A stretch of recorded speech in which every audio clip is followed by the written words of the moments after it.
Wherever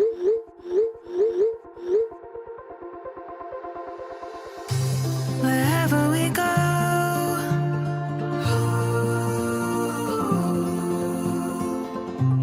we'll always know.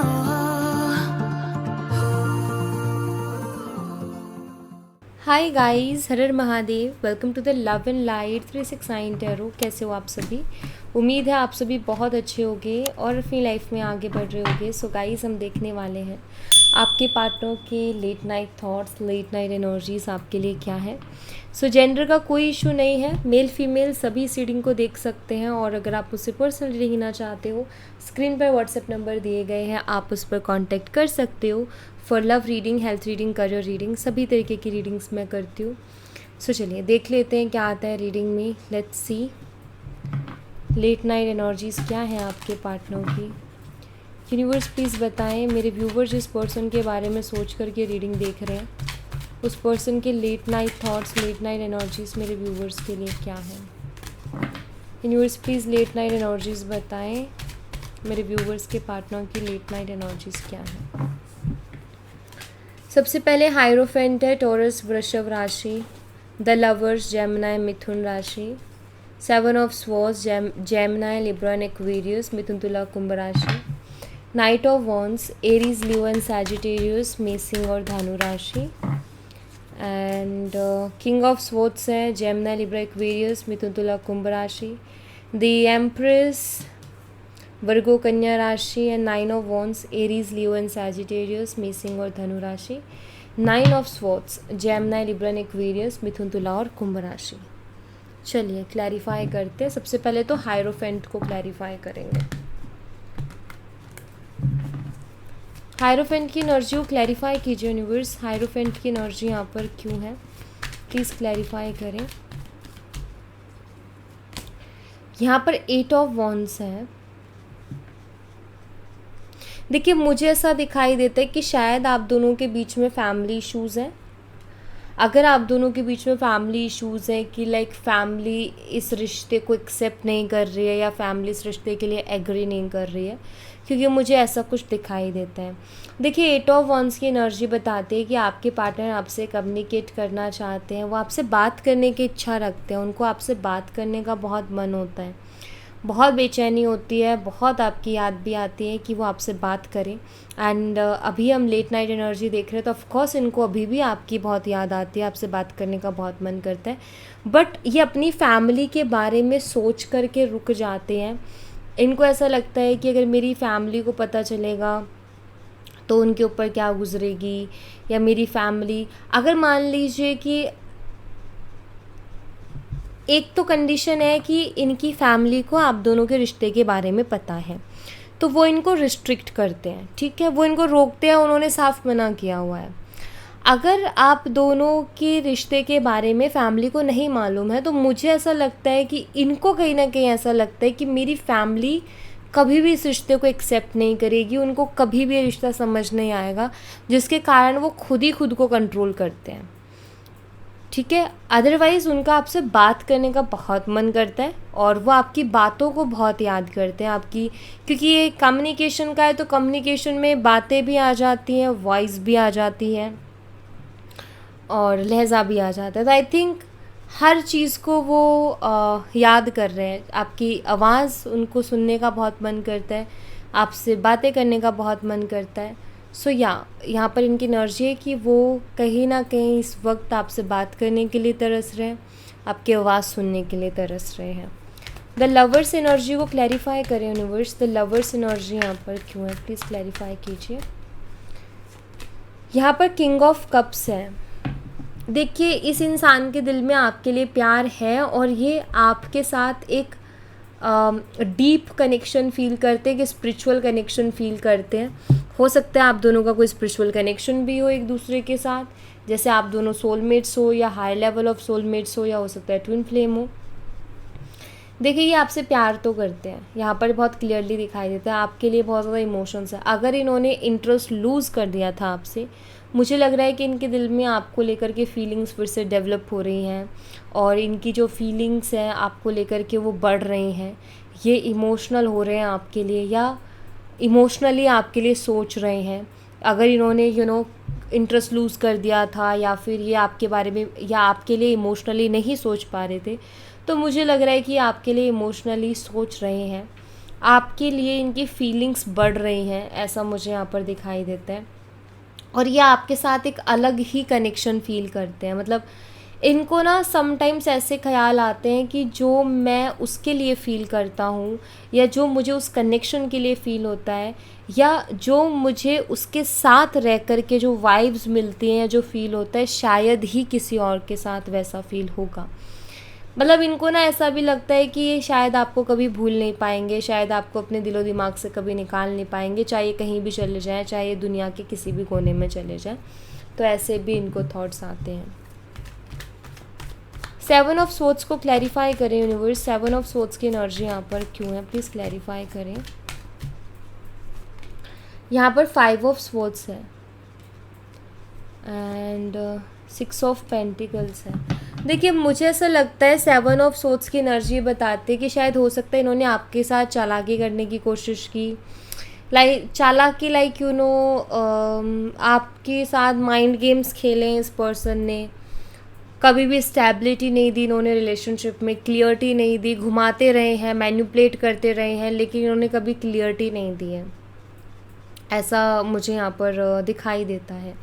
And यहाँ पर जो है 5 ऑफ सोर्ड्स की एनर्जी, ईगोस्टिक ये पर्सन शायद बहुत रहे हैं, हमेशा ना ये खुद को सही साबित करते रहे हैं, और जब भी कोई चीज़ कोई बात हो जाती है तो आई थिंक ये झुकते भी नहीं है कभी, और ये बहुत कुछ बोल जाते हैं।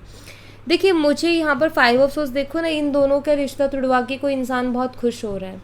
मुझे यहाँ पर ऐसा दिखाई देता है कि कोई तो था जो इनके कान भरता था, जो इनको बोलता था कि तू उसके साथ ऐसे कर, तू उसके साथ वैसे कर, और ये बिल्कुल वैसा करते थे जैसा वो पर्सन इनको करने को बोलता था या बोलती थी। कोई तो मुझे लगता है जो इनका माइंड वॉश करते थे, या फिर लाइक एक होते ना बहुत सारे वेल विशर्स बने होते थे कि भाई देख तू उसके साथ ना ऐसे कर, और फिर देख वो कितना चेंज हो जाती है तेरे लिए। बट उसका उल्टा असर हो गया। देखो उल्टा असर, जैसे मान लो कोई पर्सन है जिसको कोई लालच है, अगर उस पर ये सब आजमाएंगे तो शायद काम कर जाए, लेकिन जो सच्चे दिल से प्यार कर रहा है ना उस इंसान पर वो सारी चीज़ें वर्क नहीं करती है। एंड वही आपके रिश्ते में हुआ कि इनको भी कोई बोलता था कि तू उसके साथ उसको ऐसे मैनिपुलेट कर, उसको ऐसे बातों में घुमा, और उसको क्लियरिटी मत दे, उसको उलझा करके रख। आई थिंक ये उसने किया, और उसके बाद ये रिश्ता बिगड़ता गया। तो यहाँ पर भी एक तीसरे पर्सन की एनर्जी है, यहाँ भी इस फ्रेम में भी 3 लोगों की एनर्जी है, यहाँ पर 7 ऑफ सोर्ड्स। सो ऑफकोर्स इन्होंने जो भी चालाकी, जो भी माइंड गेम्स किए, वो इनका दिमाग नहीं था, किसी और का था, बट इनकी गलती ये थी कि इन्होंने उस बात को माना, तो ऑफकोर्स वो बेवकूफ़ी ही थी, तो उसको लेकर के खामियाजा तो उन्हीं को भुगतना था। नाइट ऑफ वॉन्ड्स को क्लैरिफाई कीजिए यूनिवर्स। आई थिंक अगर ये पर्सन आपके साथ क्लियर रहते अपनी सिचुएशंस को लेकर के, अपनी प्रॉब्लम्स को लेकर के बहुत क्लियर रहते ना point two point, so I think आप इनका बहुत साथ देते, मुझे ऐसा लगता है। बट वही इन्होंने गड़बड़ कर दी। नाइट ऑफ वॉन्ड्स को क्लैरिफाई करें यूनिवर्स। नाइट ऑफ वॉन्ड्स की एनर्जी यहाँ पर क्यों है, प्लीज़ बताएं। 3 ऑफ स्वॉर्ड्स है यहाँ पर।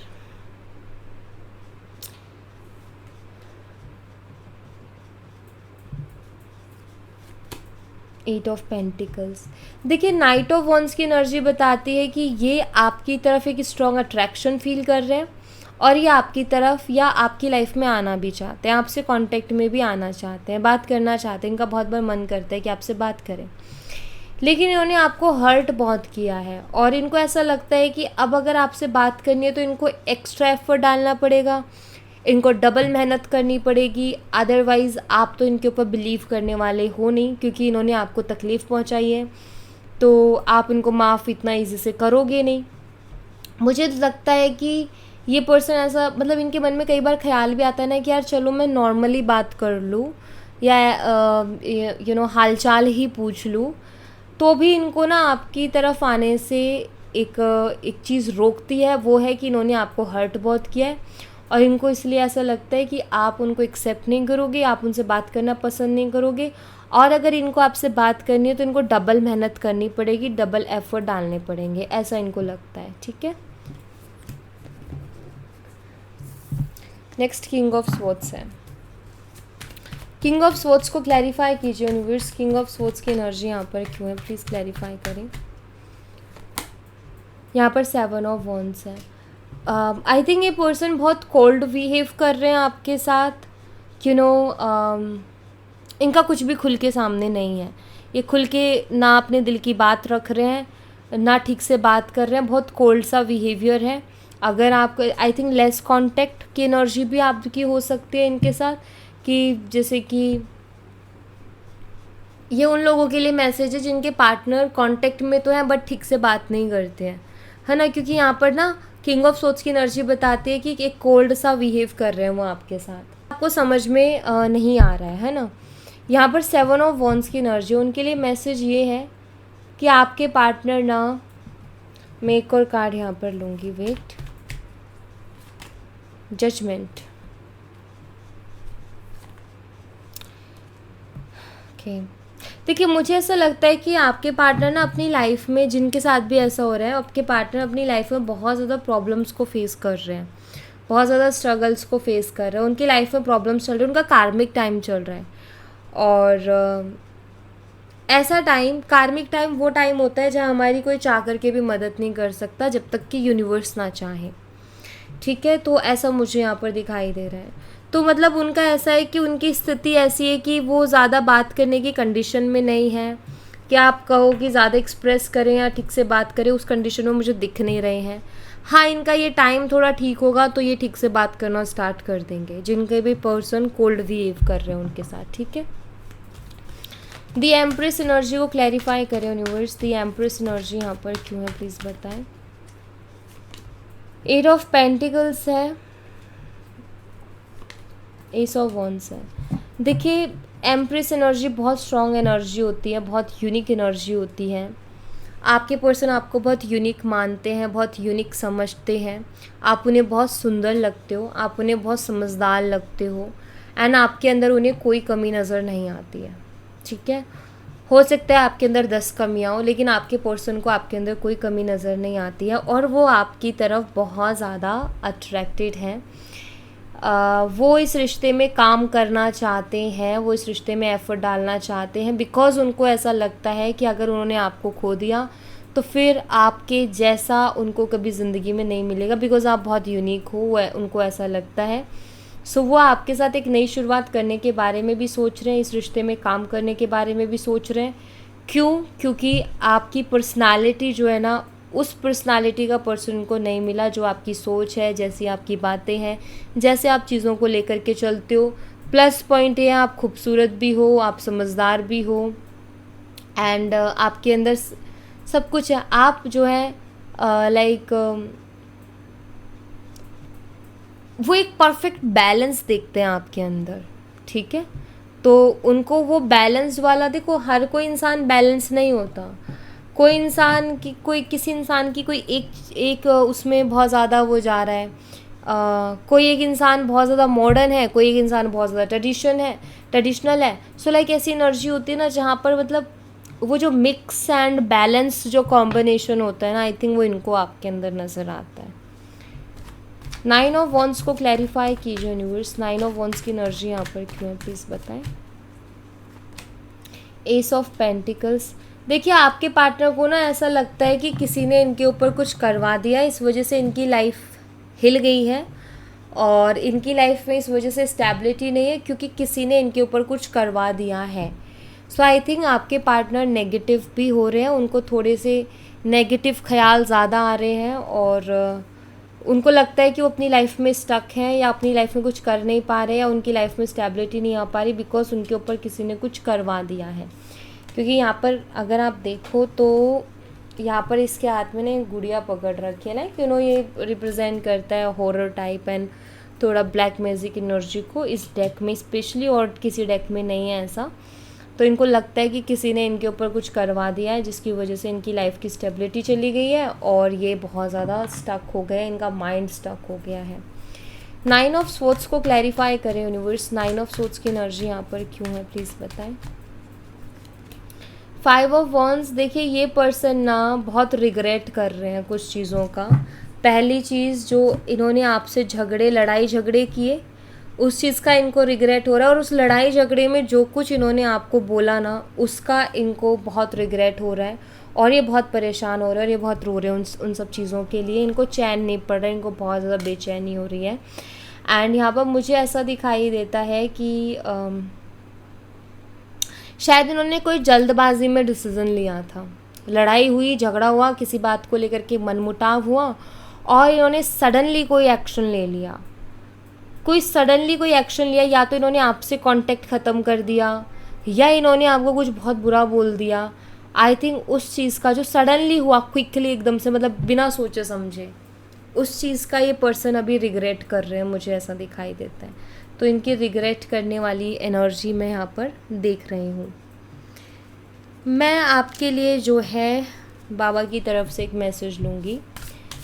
बाबा प्लीज़ मेरे व्यूवर्स के लिए कोई मैसेज दीजिए, मेरे व्यूवर्स को गाइड कीजिए, मेरे व्यूवर्स के लिए कोई मैसेज दे बाबा प्लीज़। तो आपके लिए जो मैसेज है यहाँ पर वो है, embrace a positive outlook, seek solutions not problems. Your current negative attitude may be contributing to further challenges in your life. Shifting towards a positive approach and focusing on finding a solution will prove beneficial. देखिए यहाँ पर ना बाबा जो आपको message देना चाहते हैं वो ये, आई थिंक आपका चीज़ों को लेकर के ना माइंडसेट नेगेटिव ज़्यादा जा रहा है। अब देखो, एक तो नेगेटिव क्या है और पॉजिटिव क्या है मैं आपको समझाती हूँ। मान लीजिए ऑलरेडी सिचुएशन बहुत ख़राब चल रही है आपकी लाइफ में चीज़ों को लेकर के, चाहे वो रिलेशनशिप है, चाहे वो करियर है, चाहे वो हेल्थ है, ठीक है। अब आप उस पर ओवर थिंकिंग करे जा रहे हो, और ओवर थिंकिंग के कारण और ज़्यादा नेगेटिविटी क्रिएट किए जा रहे हो, रोए जा रहे हो, परेशान हुए जा रहे हो, तो वो चीज़ होती है कि आप नेगेटिव हो रहे हो, है ना। अब यहाँ पर बाबा आपको ये बोल रहे हैं कि आपको ना अपनी पॉजिटिविटी को बढ़ानी है। एक तो आपको अच्छे ख्यालात रखने हैं, पॉजिटिव रहना है। दूसरा, प्रॉब्लम्स के ऊपर ओवर थिंकिंग करने के बजाय सॉल्यूशंस पर फोकस करो कि ठीक है यार, ये प्रॉब्लम है, रोते थोड़ी रहना है आपको प्रॉब्लम को लेकर के कि मेरा करियर अच्छा नहीं चल रहा है और आप रो रहे हो, आप खाना छोड़ दिया, मेरा पार्टनर बात नहीं कर रहा, आप रो रहे हो, आपने खाना छोड़ दिया। आपने वो नहीं करना, आपको सॉल्यूशंस पर फोकस करना है कि हाँ यार, मेरे पार्टनर ने मेरे से बात करनी बंद कर दी है, अब मुझे क्या करना चाहिए। सो आपको उसके ऊपर फोकस करना चाहिए। मेरी हेल्थ में गड़बड़ चल रही है, अब मुझे इसके लिए क्या करना चाहिए, उस पर फोकस करो।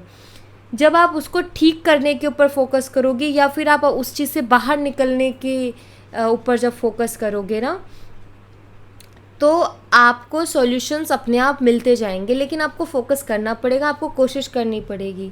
अगर आप रोते ही रहोगे ना किसी एक चीज़ को पकड़ के, तो फिर आपको कोई हेल्प नहीं कर पाएगा। तो सिंपल सा चीज़ है कि पहली चीज़ तो ये कि आपको ना अपने अंदर चेंज लाना है। देखो, ईगो होता है ना, सबका एक ईगो होता है ना, उसको बड़ा पसंद है रोना, ठीक है, उसको बड़ा पसंद है, लाइक यू नो, वो हर्ट, वो उसको ना वो खाना है उसका, मतलब उसको बड़ा मज़ा आता है। ये हमारे अंदर की एनर्जी है और हमें वो चीज़ बढ़ती जाती है। तो सिंपल सी चीज़ यही है कि आपको एक तो थोड़ा प्रैक्टिकल हो जाना है। जैसे फॉर एग्ज़ाम्पल मान लीजिए कि जिस पर्सन के लिए आप रीडिंग देख रहे हो, आप उसी के लिए रात और दिन रोते हो और उसको रात और दिन सोचते हो, ठीक है। बात ये है कि वो आपकी लाइफ से चला गया है, मान लीजिए अब वो बात नहीं कर रहा है, तो आपको ना उसके ऊपर ओवर थिंक नहीं करना कि यार क्यों नहीं कर रहा, प्यार था क्या, ये था क्या, वो था क्या। जस्ट प्रे, ठीक है, उसके लिए प्रे करो आप, और दिन में समय निर्धारित करो कि अगर आपके लिए वो बहुत इंपॉर्टेंट रहा है रिलेशनशिप, तो आप उसके लिए प्रे करो, क्योंकि आपके पास हाथ में और कुछ है नहीं। सॉल्यूशन आपका प्रे है और अपनी एनर्जीज़ को बैलेंस करना है, ठीक है। प्रे करो, आप भगवान से बात करो, यूनिवर्स से बात करो, अपना एक टाइम दो कि मैं इतने टाइम तक प्रे करूँगी, अगर वो पर्सन मेरे लिए ठीक है, सही है, तो वो मेरी लाइफ में वापस आ जाए। अगर नहीं आता उस टाइम पीरियड तक, तो फिर आपको डिसीज़न लेना है। आपकी लाइफ को आप किसी और के हाथ में सौंप दे रहे हो कि भाई तू मुझे जब मर्जी रुला, तू जब मर्जी मुझे खुश कर। तो फिर ये आप, फिर तो गलती किसकी हुई? आपकी हुई। तो आप अपना एक टाइम दो, अगर वो पर्सन आपके लिए बहुत इंपॉर्टेंट है तो, कि यूनिवर्स से आप टाइम मांगो, टाइम यूनिवर्स को दो कि यूनिवर्स अगर है तो प्लीज़ ये चीज़ करे। नहीं होता है तो फिर ये सोचे कि अब मुझे क्या करना है मेरी लाइफ में, ठीक है। लेकिन अटक करके रहना, रोते रहना, वो सॉल्यूशन नहीं है। वो तो फिर प्रॉब्लम में आप उलझ गए हो और आपने अपनी पॉजिटिविटी को ख़त्म कर दिया और आप बहुत नेगेटिव हो चुके हो, तो वो नहीं करना है। तो आपको ना मतलब डिसीज़न लेना है, एक्चुअली फ़ैसला करना है कि ठीक है ये प्रॉब्लम है, अब मुझे क्या फ़ैसला करना है। जो आपका फ़ैसला होगा वही आपका सॉल्यूशन होगा। हो सकता है थोड़ा टाइम लग जाए, हो सकता है थोड़ी तकलीफ़ हो सकता है थोड़ी प्रॉब्लम हो, लेकिन कोशिश करने वाले की हार नहीं होती है। तो कोशिश करनी चाहिए। लाइफ है, पहली चीज़ तो अपना, किसी को अपनी लाइफ किसी के हाथ में इतनी मत दो कि उस इंसान से ही आप खुश हो और उस इंसान से ही आप दुखी हो। ये मत करो। आपका कंट्रोल मत दो किसी के भी हाथ में। आपका कंट्रोल अपने पास रखो कि भाई मुझे कोई दुखी या खुश नहीं कर सकता, ये मेरे हाथ में है। आपको हमेशा ऐसे रहना है कि लाइक अगर कोई चला भी जाए तो ठीक है, कोई बात नहीं यार, वो तेरी मर्ज़ी है, तेरे को रहना है कि नहीं रहना है। और दूसरी बात, कई बार क्या होता है हम बहुत लंबा समय दे देते हैं किसी पर्सन को, है ना। जैसे बहुत से लोग हैं 10-10 साल का रिलेशनशिप है उनका, तो देखो इतना लंबा जाना ही नहीं है। आपने पहले ही चीज़ों को बहुत क्लियर कर लेना है। अगर आप किसी नए पर्सन के साथ भी जाते हो ना, अपनी लाइफ में आगे बढ़ते हो, या फिर ये पर्सन खुद रिटर्न आता है, तो आपको पहले क्लियर बात कर लेनी है। चाहे आप लिखवा के ले लो, साइन करवा के उससे, लेकिन आपको क्लियर, क्योंकि आपका टाइम बहुत कीमती, जो चला गया वो नहीं आएगा। अगर आपने किसी पर्सन के पीछे 5 साल बर्बाद कर दिए हैं तो वो चला गया है, तो वो नहीं आएगा कभी भी वापस। तो आपको अपनी कमिटमेंट पहले लिखवा लेनी है, वरना वो इंसान खुद ही भाग जाएगा। अगर वो आपका साथ देने वाला नहीं होगा, भाग जाएगा। मैनिपुलेशन में नहीं फंसना है, पूरी क्लियरिटी लेनी है। ना किसी का ऑप्शन बन के ज़िंदगी में रहना है, ना किसी का टाइम पास बन के रहना है, ठीक है। तो इस बात का मतलब, अगर आप अपनी लाइफ को लेकर के स्ट्रिक्ट रहोगे, आप अपने आप को प्यार करोगे, तो आप किसी को खुद के साथ टाइम पास नहीं करने दोगे। चाहे फिर वो टूटता है टूटे, जाता है जाए, लेकिन उससे बढ़िया है कि आप मैनिपुलेट हुए जा रहे हो या पागल बने जा रहे हो, उससे बढ़िया है अकेला रहना, है ना। तो वही चीज़ आपको यहाँ पर करनी है, वही बाबा यहाँ पर आपको करने को बोल रहे हैं। ऑलराइट, सो या thank you so much guys. ये थी आप लोगों के लिए एक छोटी सी रीडिंग। आई होप आपसे रेजोनेट की हो, आई होप आपको पसंद आई हो। रेजोनेट की हो तो मुझे बताना ज़रूर कमेंट बॉक्स में। पसंद आई हो तो लाइक ज़रूर करना, चैनल को सब्सक्राइब करना मत भूलना। मैं मिलती हूँ आपसे नेक्स्ट रीडिंग में, तब तक अपना ख्याल रखें। Bye bye, take care, see you again.